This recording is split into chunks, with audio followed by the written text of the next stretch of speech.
Would you rather have a text that's been sent to you that says, "We need to talk," or your package was undeliverable? Would I rather? Yeah. I mean, I get the ones that say, "Oh, your package is undeliverable" from scammers all the time. Same. We need to talk with also scammers. So I don't know. I mean, they're kind of equal But there. if it's like, we need to talk from a person you know. Oh, from a person I know? I guess that, because I feel like it could be like tea, because I'm always wanting to hear the drama of other people's lives, because, it could be tea. I'm just sitting at home with my baby, so I want to hear. What's up, guys? We're dreamers, we're moms, and welcome to the Mommy Artist Podcast. Now let's get creatively unhinged. This week on the Mommy Artist Podcast, I'm joined by the vibrant Brittany, muralist, painter, mom, and professional dreamer. Her murals are all things vibrant, feminine, floral, and fierce. She travels with her partner, ER, their dog, and their adorable baby girl, Elsy Moon. Like her massive murals, Brittany is bold, vibrant, and stops you in your tracks. In this episode, we talk about how the Austin street art scene has shaped her and what it means to keep evolving creatively while traveling and momming full time. Brittany, thank you so much for being on the show. Thank you for having me. No, I'm so excited. I feel like you really took a chance on us, because I think even when Hannah first found you on Instagram, we might not even have had our like full Instagram out yet or anything. Mm-hmm. And so you're just like, but you're so willing to, and that's just like means a lot to me. So yeah, thank you. Yeah, thank you. I just thought it was kind of cool, and I haven't really heard of a podcast that's like also art mom. We found you on Instagram. I immediately loved your page. You painting like with the baby in the pack and play is everything. It's what the show's about. And thank you for putting it on social media so other people can see it. Oh, thank you. I mean, I think it's really important. I think that sometimes, we don't see that part of it. And like, yes, we are still creating and doing our stuff, but yes, our kids are here and we are still, every 5 seconds, I'm sure, going back, and it's taking forever, but you're still out here doing it. Yeah. Thank you. I feel like with Instagram, I've kind of gone back and forth with, do I share? Do I not share? But I've always kind of been an oversharer, and, she's 100%, 200% of my life and my time now. So I still throw little snippets in there, usually it's not the first picture, but you have to swipe. Exactly. And then she's in there, because she's part of everything we do now. So we are going to talk a little bit about your start in art, how you first knew that you were artistic or something you wanted to get into, and then also if your parents were artists. Okay.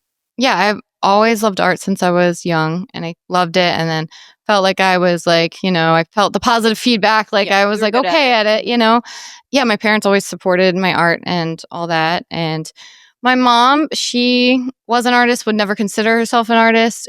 Our whole basement was ceramics, but cool. She didn't like, do the wheel or anything, but she had molds, and then she would paint them. But she says it was paint by number, and that she was never an artist. But credit. Obviously she had a lot of skill and made beautiful things. So she was an artist, or she is an artist. She doesn't do it anymore, but and my dad, no, but his grandfather, who I never met, but they have some paintings. So it's in there, Yes, it's in there. And yeah, they always supported my art and, praised me for it and all that. But they also were like practical and wanted me to have a regular job that, paid money. So that's where I went into, I was an occupational therapy assistant. Okay. Which I got into because I thought I could be creative with my patients, which I was. You can do art and then bill it as fine motor or upper body strengthening and, motor skills.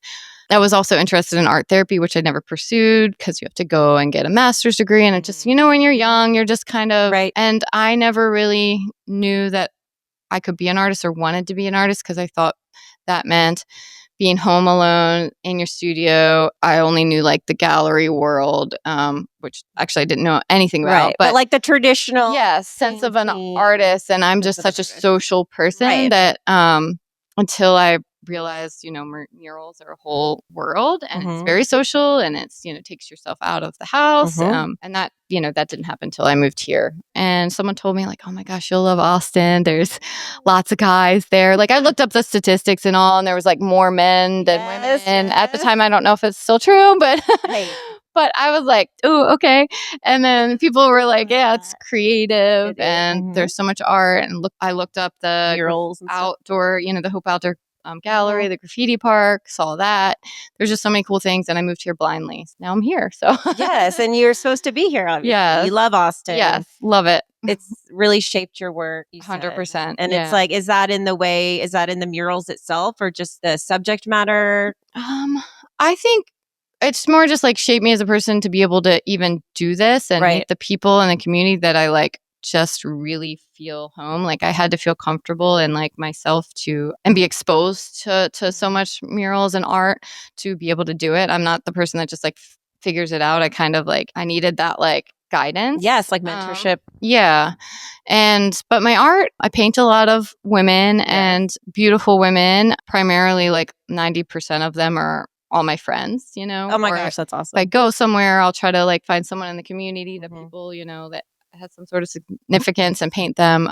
Yeah, it's like primarily women. And I don't know if that's like something because I like grew up on like looking at like Glamour and Cosmo Mag and was just like really like when I was younger obsessed with models. Yeah. And now I see that's kind of like a backwards way. And I'm like, oh my gosh, there's like no body positivity. And, I, of course, then just thought I was hideous, right? Like we all did back then, looking at those models. Yeah. And it's like, it's such a weird thing to think of now that like society is different and thank goodness and more accepting. I paint my friends and that's like important and meaningful to me, but also they just happen to be beautiful women. And even before that, I was like painting models that I found on, Instagram or Pinterest. So I don't know why I'm drawn to that. I'm a girl's girl. I've always had more girlfriends than I've had dudes. I would like to start painting more dudes. I've only painted my partner, but because they're beautiful too. And everybody is. And, I just love painting portraits and people and that's never going to change. And flowers is that a big theme. Yeah. I like,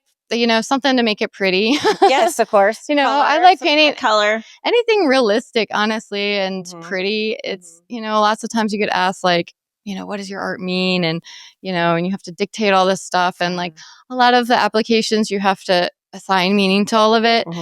And, I think, of course, deep down, everything you paint, sure, it's connected to something. Right. But like, I'm not really good at dictating that. Sometimes it's just like, oh, it's my friend and it's pretty and this is a pretty thing. Right. And that should be fine. Right. Fine. It doesn't have to mean something all the time. We kind of talked about this too, but we can talk about it a little more. So you went into occupational therapy.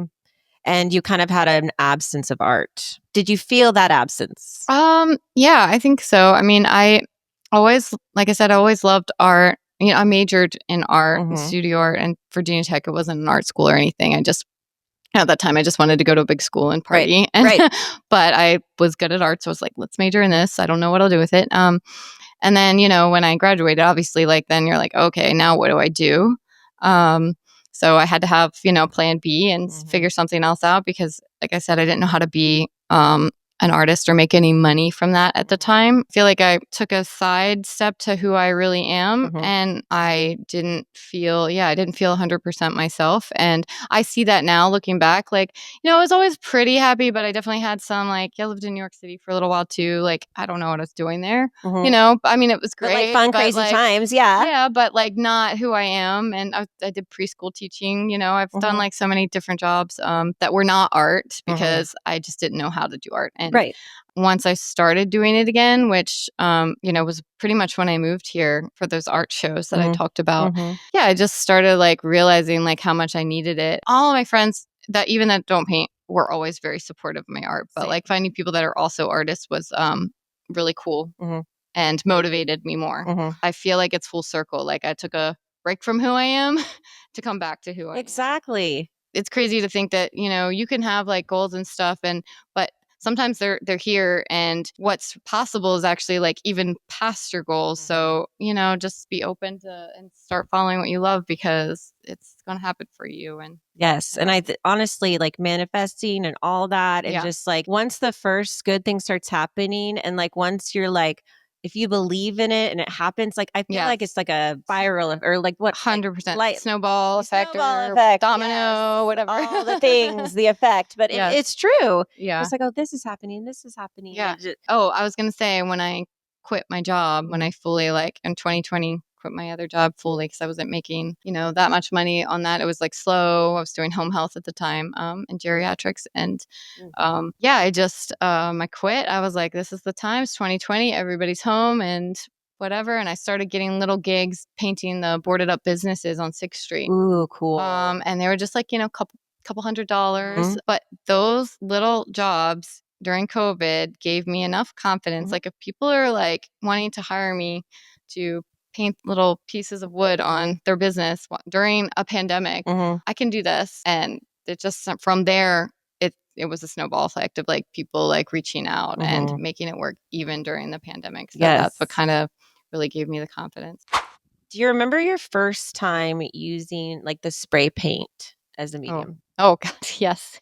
Was it? Yes, at the Hope Outdoor Gallery on my 33rd birthday. 2 of my really good friends. I wanted to go for a while. I said, we're going to the park and we're going to spray paint. Yes. And there's like fancier spray paint cans that work way better. But I use the like, Home Depot Rust-Oleum cans, which don't paint well. I mean, graffiti writers, they know how to use those with no problem. But it's like, crayons to Prismacolors type difference, So I painted some like Lisa Frank 33 and like some flower, and it was awful, but I had so much fun and was so high off the paint fumes and like how cool it was to paint big that I went back with my partner, and he still made me use the Rust-Oleum cans, and he's using like these nicer cans like Loop, or because he had already been sprayed. He's already and then he finally let me like try it, and he's like, okay, now you can try. And I was like, oh my gosh, so much better. So just incrementally, like I got better, and I started using different tools, and you learn about the spray paint caps, which help with getting accuracy and all that. So, but it was so much fun. And if you didn't have those moments of like you're so proud of yourself, even if it's not that great, but who's to say it's not that great? It was great for me at the time. Right. So, but looking back, it's silly. And no, but like so free, and I'm sure also so like, fun. So really it's like get out there. You have to start somewhere. Yes. So. No, that's awesome. So fun. Yeah. It's like a full body movement thing, which I like better. Imagine. Yeah. Can you take me through the process of like a big mural? How does it start? So it usually starts with like someone, or, usually it's someone talks to me and says they have a wall, So you look at the wall, you get pictures, and if they have an idea, if it's a client, a commission, then they have kind of an idea of what they want. Otherwise, if it's like, a festival and you can paint whatever you want, that's up to me to kind of envision, but you've got to see the space first to kind of know what's going to fit visually on there. And for me, most of what I paint, like I said, is reference photos. So I will like either, take the reference photo or montage pictures together to make the image. And I'll use like Procreate to kind of mock up what that will look like on the wall so I can see it first. So once I'm like kind of happy with the design, then when you're actually going to paint and scale it, usually you use a projector or a doodle grid, which is, you scribble on the wall and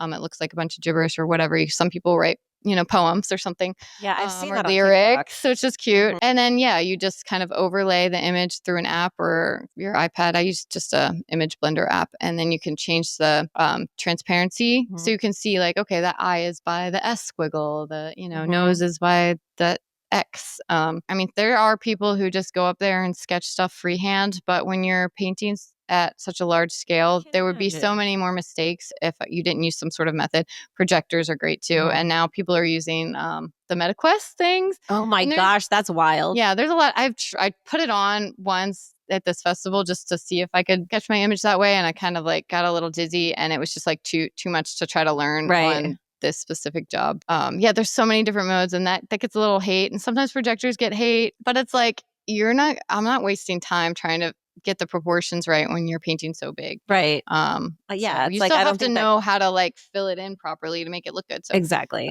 But yeah, so that's pretty much how I do it. And then once you got the sketch up, then it's just really for me looking at my image and going back and forth and checking things, stepping back. Yeah. How many times are you like?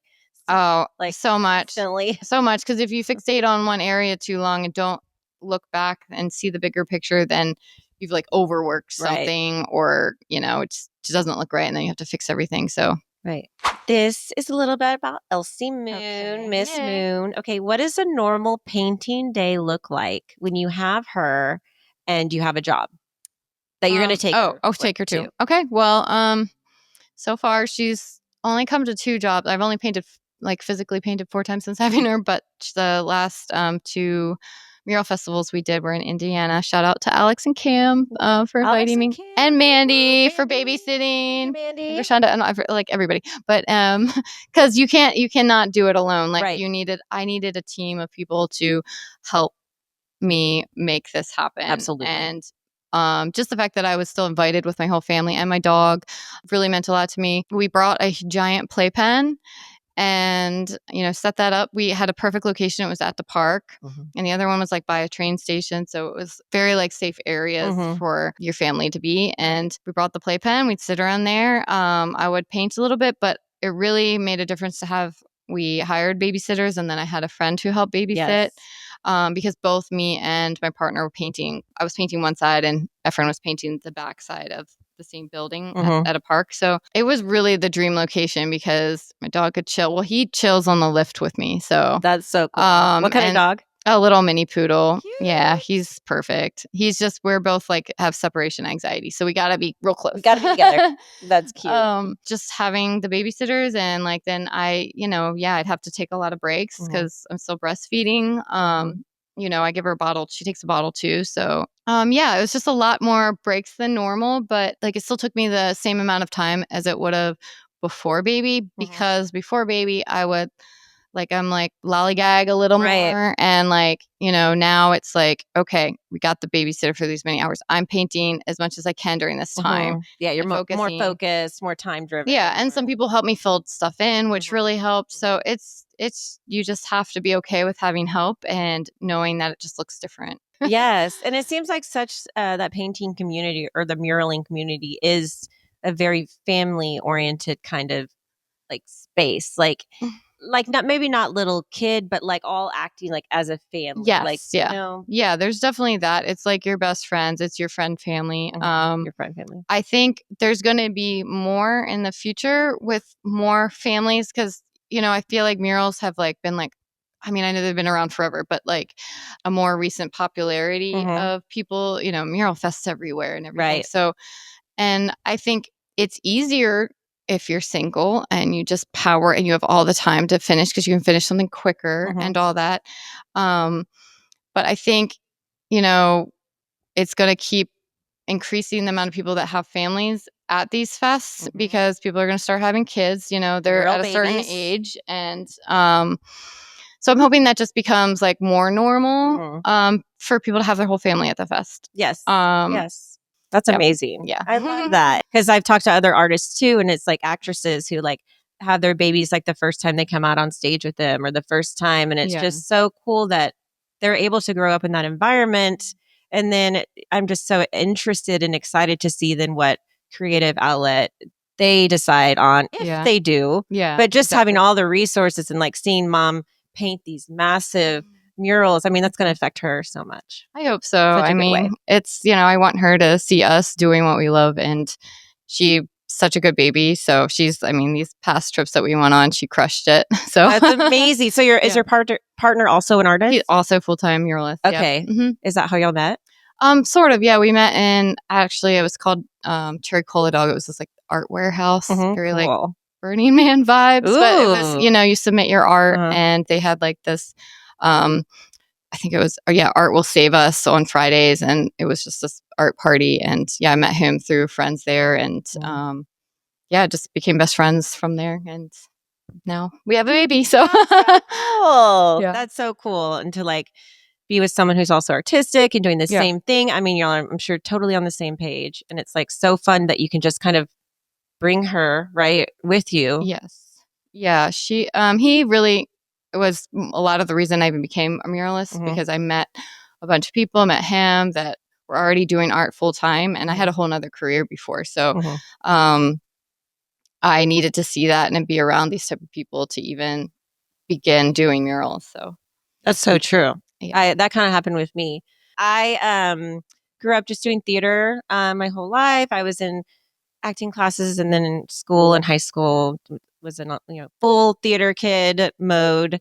And then after I tried, I got my degree in film, and I just didn't. And the next step was like moving to New York or LA or something. It was kind of too scary for me. I wasn't ready for that at the time, so I was kind of like stuck on what to do.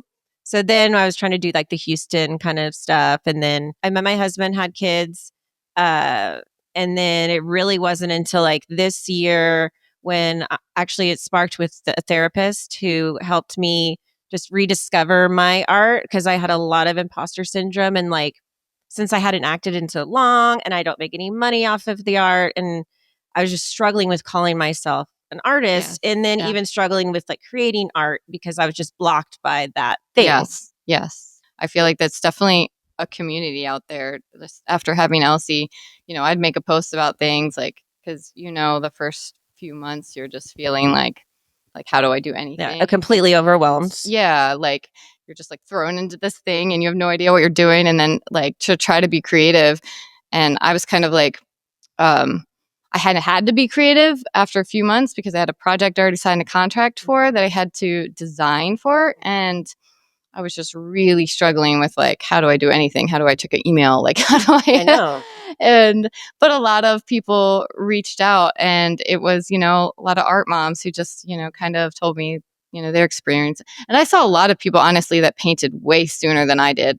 I didn't actually physically paint until I think it was 7 months after she was born. So yeah, it definitely took a lot more time than I expected. I thought it was going to be like 3 months and get right back to it. And then you have a baby and it's like totally, just different and amazing, but different than you expected. Yes. And everyone's journey from talking to other moms is kind of different on that timeline too. Yes. And I mean, mine was 10 years.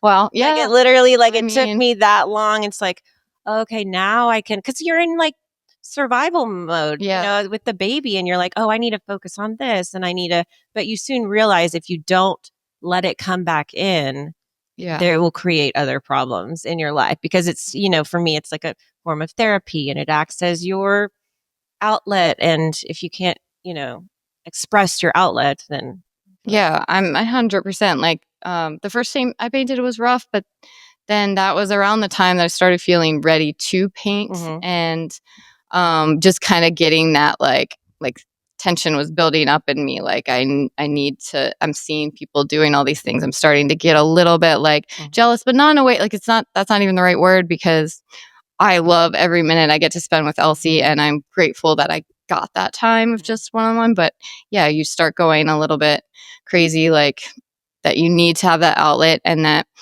I started feeling really bad about my artwork. Like I wasn't connecting to it anymore. And, because I'm just like looking at old works because I haven't created to make something new, to make something, that I'm improving on. So it's just like feeling stuck. So, I mean, I feel a little unstuck after the past few things I've done, but now I'm just like craving more of it again. All within balance to still be, mostly full-time mom to Elsy. Of course. And there's this book I love and I reference all the time called The Creative Act. And they talk about how, inspiration is kind of on a timeline. And it's like, if you as an artist feel inspired and it goes out and if, you have that inspiration, oftentimes if you don't act on it, the idea will, manifest in someone else. I've heard that. My partner, like, it gives me goosebumps because I've totally heard that. It's an idea, someone's just going to grab it if you don't take charge of it. Yes. And the comparison of time that you used to have to time that you have now, it's laughable, because I used to think I didn't have enough time, and I used to feel like sometimes rushed, or like I got to get this done. I have so much to do. And it's like I love that person that but it's totally different now. If I get an hour, I can get so much done, No. so it's... Well, we adapt and we change. Yeah. We just make it work. Like you just have to make it work. And it's kind of cool. Like the kind of superpower we hold that we can For sure. do that. So still very much learning how to do that, but yes, not just to be a lazy little... Well, she's what, 1? She's almost 1, Almost 11 months. 1. Yeah. Oh my It's crazy. I can't believe it. How did the name come about? So she's named after both of our moms. Efren's mom is named, my mom's named Elsy, so it's L, and then his mom's name's Cora, so it's a C. So the initials like Elsy, and then we just spelled it ELSY. Cool. But yeah, we both have like really awesome moms, so we wanted to like honor them. He thought of it, so I can't take credit, but when he said Elsy, I was like, sold. Cool. And then the moon? The moon is because we're both, little moon wishers. The new moon and the full moon, we will journal and just kind of like write out our wishes and all that kind of stuff. And so we've been wishing for her for a long time. So, and like out loud, I mean, I think I've told like all of my friends know I wanted a baby since I was like 36, 35. I'm like, want a baby. We use a book that to help us like, know what to journal specifically on that. Like for intention. Yes. And I've gotten a couple of my friends on it. I think it's really powerful because it's not like you have to journal every day, because I could never keep up with that. But since it's only 2 times a month, I felt it's easy. And then you can kind of like really just tell the universe what you want. Oh my God. It's called the Power Wish. Okay. We'll put it in the notes. So what upcoming projects do you have? So right now, I have, just as far as the festival goes, we're painting in Flint, Michigan. Oh, cool. So I'm excited for that. And then we go to Charleston, which is really cool because I went to college there 1 year. Awesome. But I'm not painting at that one. My partner is, which is awesome. So we're traveling a lot this year. And then the only other thing I have right now which is really great opportunity. I'm working with the city on a big project, and that's one that I had to design for I think I started around 4 months after Elsy was born. Wow. It was really hard. Right. Because I was, struggling with like trying to be creative. Yes. But I got through it. And so hopefully I start being able to build the panels and install that later this year. Okay, cool. So that's respective timeline. And yeah, I'm kind of just like open to, I want to start applying to more things and open to what other opportunities might come my way. Still taking commissions? Yes. And I feel more ready to take them now. I lost a big job recently, which is really disappointing, to vinyl, which is even more disappointing. But, and I'm only saying that because, it's like, it's part of, I want people to know that like rejection and like disappointments are like a big part of it. Yes. And you just have to keep trusting that something else is coming. And that's where I'm at right now. I'm like, all right, I just got extra time with my baby. Yeah, and, there you go. Yeah. Make it into a little less money, but extra time with the baby, which is worth more. So yes. Oh, that's great. And you really need to look at it like that. Yes. Yeah. So how can we get in touch with you to book if we're interested? Okay. The best way is probably through my email, which is brittpaintsalot@gmail.com. But that's also on my website, which is also brittpaintsalot. And my Instagram, you can also DM me there, and then I'll tell you to email me so I don't lose the message. Right. But yeah, just my IG is where I post my most current stuff. I need to update my website still, but as we all do. But IG is the easiest way, and I'm on there a lot. So yeah, and I mean, I thought about changing my name to Britt Paints a Little Less now that she has a baby, but that was too long. Maybe in the bio. That'd be hilarious. I know. Britt paints a lot, but maybe a little less. I know. I was like, I feel inauthentic. Like, I'm not painting a lot anymore. No, that's hilarious. But we're getting there, and I really want to start working more. So, and literally, you're the very beginning. 1-year-old, so young. Yeah. So just know it's going to get better and easier. Thank you. And all the things. That's what I'm telling myself. So it's true. Appreciate the conversations about this because, just meeting other people who understand and have been through it. And it's cool. Yeah. We're going to do your hot seat segment. Oh, gosh. Okay. Because I am hot. And she's hot. So it'll be good. And it'll be quick. We're almost done. Dream place to paint a mural. Anywhere in the world. Wait. In Europe. Big wall in Europe. Anywhere. Would you rather fight one giant scorpion or 20 angry raccoons? Angry raccoons. Yeah. Right. Scorpion's Yeah. scary. Yeah. If you only had to paint with one color for the rest of your life. Purple. Yeah. Yep. Purple. Weirdest thing that sometimes said to you while you're painting a mural. Did you paint that? True. Like as you're painting. Yes. What's your most used emoji? Smiley face with the heart eyes. The heart. Yes. Yes. Yes. Heart Probably. eyes. Love that. Yeah. Go-to song to like hype you up for painting? Oh my gosh. Well, I have a lot, but one of my favorite all-time songs for painting is Clozy's song. It's called Harmony. Mm-hmm. No words, but it's good vibes. It's a jam. Yeah. What mural would you want to paint in Elsy's room? Oh man, you know what?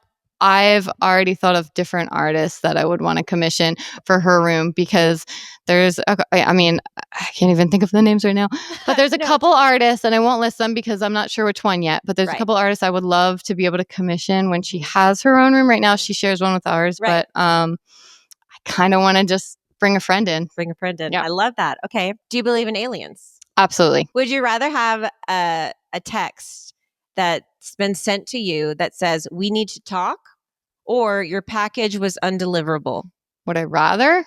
Yeah. I mean, I get the ones that say, oh, your package is undeliverable from scammers all the time. Same. We need to talk with also scammers. So I don't know. I mean, they're kind of equal there. But if it's like, we need to talk from a person you know. Oh, from a person I know? I guess that, because I feel like it could be like tea, because I'm always wanting to hear the drama of other people's lives, because it could be tea. I'm just sitting at home with my baby, so I want to hear. Bathroom line at a music festival or the DMV on the Friday afternoon? Do you know? Oh, yes. Yeah. Like, bathroom line at festivals, 100%. Jeans that barely fit or Wi-Fi that barely works? 5. Probably 4. Wi-Fi, because I've had jeans that barely fit, and just we just wear the same one. Yeah, you squeeze it in. Hey, Brittany, thank you so much for coming on. It was so exciting to meet you, and it was so easy to talk to you, and I just really am grateful for you. All right, besties, my glass is empty, but my cup is full, and that means it's the end of the episode. Remember that you can't have butterfly conversations with caterpillar people, and that everyone out there is trying their best. Love you. Bye.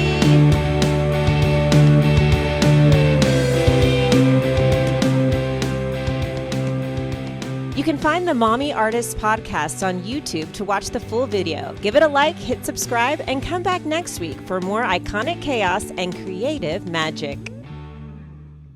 But no worries if not.